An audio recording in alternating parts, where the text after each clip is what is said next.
Hello everyone, this is Petros Catholic again, and I just wanted to come back today and first off apologize for my absence.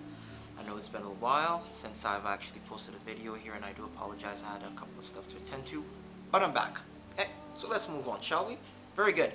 Now, doing my first video, I just want to like to point out anybody who just recently joined my channel.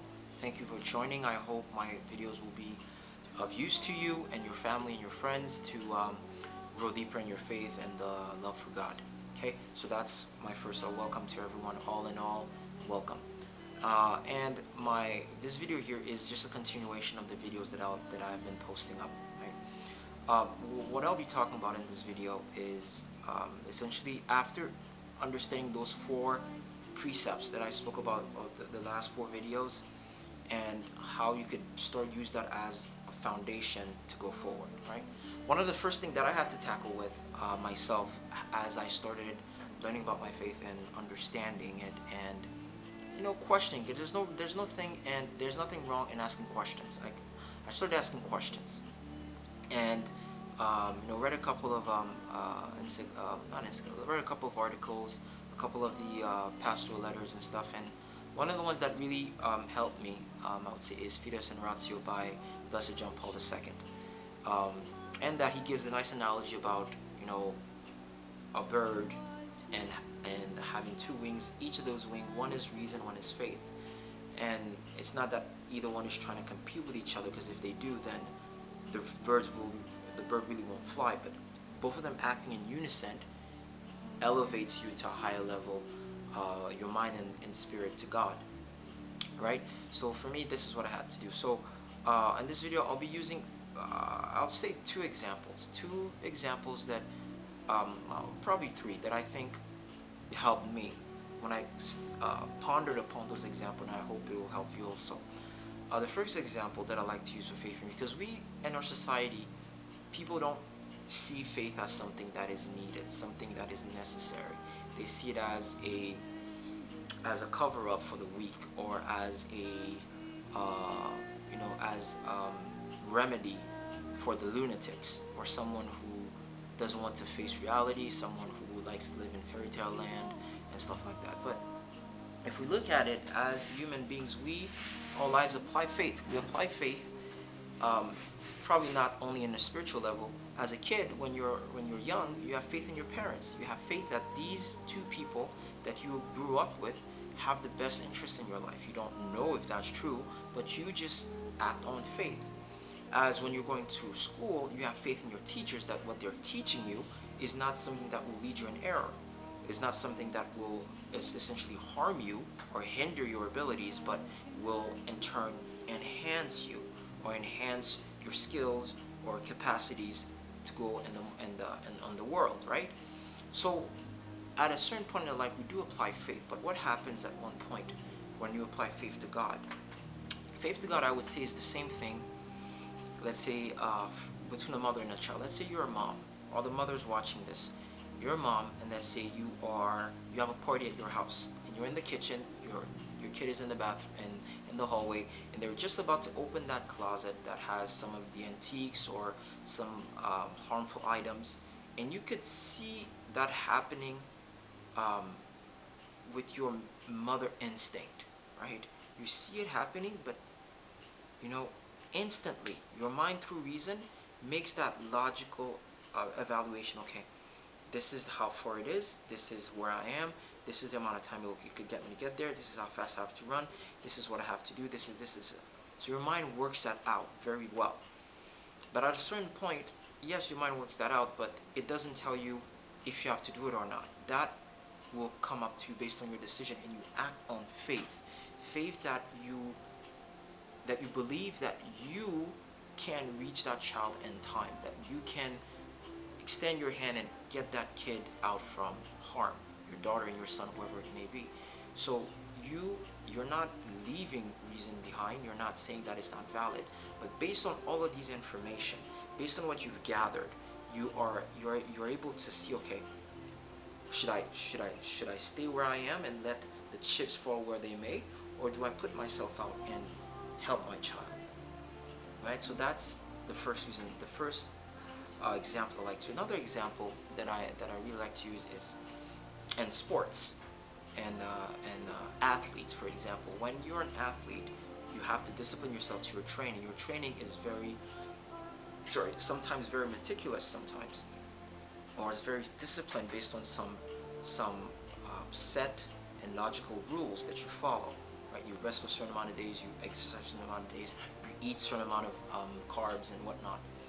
And then once it's time for you to set your skills to the table, you start performing. And during that performance, what will happen is sometimes you have to go further than what you were trained. You have to dig deeper than what you've actually trained for, than what you actually endured in training. At one point, you have to leave reason in its place and extend your hand way further. It's not that you're saying that my training is worthless. Absolutely not, because you wouldn't be here if it wasn't for your training. But at one point, you extend your hand to the place where it's sheer why power. It's the reason. It's kind of like rhetorical, but it's why are you doing this? You know, you're weak, you're tired, all the odds are against you. The team is you're trailing by 20 points, or you're way behind on the line. Why are you still keeping going? Because of faith. You have faith in yourself. You understand that it's not over till it's over, right? So that for me kind of, especially I'm a athletic junkie. Not so now, but back a couple of years back, yeah, I was pretty crazy. So that for me was a very interesting point. And the last one that I like to use is, between two lovers or potential lovers. Let's say, for example, I'm a guy, and as guys, we like to investigate. We say, okay, she goes to work here, she goes to school there. This is what she likes. This is what she likes to listen to. This is like she likes to do this and that. And you ask some of her friends, what does she like? What type of food does she like? What type of you can make your own investigations, right? And then when you have some of your files stacked up, right? Then you move along and you start courting the woman. You start talking to her, and you're like, okay, how are you? My name is this. My name is that. But at one point, you can't just stay there. At one point, you have to rely on you have to wait until that person reveals herself to you, because there are some things that you wouldn't know based on just you observing. You can't just say, well, because of my observation, because of my reasoning, I could tell if that's enough for me to make a conclusion. At one point, that person has to be willing, and you have to act on faith that that person will reveal herself to you. Because there are some stuff that person, even if you spend 10 to 15 years, would never know, especially with women. No offense, but it's true. There are some stuff you wouldn't know that, she's coping with some type of family issues. You wouldn't be able to know that she has some types of discomfort, or she's struggling with this, or she's striving to be this, or she went through some dark periods in her life. You wouldn't know until you actually sat down and that person revealed herself to you, right? And for me, it's the same thing with God. God, we could, based on our own observation, how everything works around us, the universe and everything, we could see that there is an imprint there. Some people may not call it God, some people may not call it this and that, but everything is too stacked up properly for it to be by chance, right? Everything is just too properly ordered to just be by fluke, right? Some people call it God, some people call it the higher power, but it's, no matter how you slice it, this is where you have to start, okay? It can't just be by chance. Now, what happens is, based on your reason, based on your observations, based on everything, you can see that. Then at that point, you have to kind of go beyond that, and God will reveal himself to you, right? You have to wait until God reveals himself. Yes, you make your own explanation. At one point, you make the decision to either, stay where I am. I'm like, okay, this is all I need to know, or you rely on faith that God will reveal Himself to you. And how He does that is what I'll be talking about in the next video, right? How He's able to come and reveal Himself to us is what I'll be talking about. So this, I hope it makes sense, and I hope you guys got something from it. And if there's anything you guys like to comment, please leave your comments below. And thank you very much for watching. I always keep you guys in my prayers, and keep me in yours. And with that, I'll say good night, and have a blessed day and a blessed weekend. God bless you.